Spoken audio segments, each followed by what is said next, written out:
Post-cardiac arrest care is the critical final link in the chain of survival, focusing on optimizing systemic perfusion and preserving neurological function after a patient achieves return of spontaneous circulation.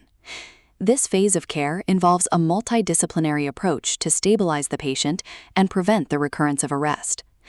We will examine the specific protocols for airway management, respiratory support, and hemodynamic stabilization that are essential for improving long-term outcomes. By following standardized post-arrest guidelines, healthcare providers can significantly reduce the risk of secondary organ injury and enhance the chances of a meaningful recovery for the survivor. The ROSC checklist begins with airway management, where you must keep the ET tube in place to ensure a secure and patent airway for the patient. Regarding ventilation, you must target an EtCO2 of 35 to 45 mm mercury to maintain normal carbon dioxide levels and avoid cerebral vasoconstriction. For oxygen therapy, the goal is to target an SpO2 between 92 and 98%, which provides adequate oxygenation while preventing the risks of hyperoxia. Finally, hemodynamics must be stabilized to maintain a systolic BP greater than 90 mm mercury or a mean arterial pressure greater than 65 mm mercury. If intravenous fluids are not enough to reach these goals, you should use vasopressors to support blood pressure. The 12-lead ECG is a critical diagnostic step in the post-arrest phase. The priority is clear. Every patient with ROSC must get a 12-lead ECG immediately to identify any underlying cardiac causes for the arrest. If the ECG reveals a STEMI, which is characterized by ST elevation, the patient must go to the cardiac catheterization lab immediately for reperfusion therapy. This rapid intervention is vital because restoring blood flow to the coronary arteries can prevent further myocardial damage.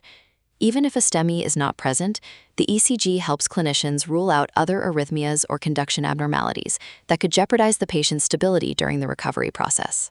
Targeted temperature management, or TTM, is a sophisticated neuroprotective strategy. The first consideration is who receives it. TTM is indicated from patients who have achieved ROSC but are not following commands and remain comatose.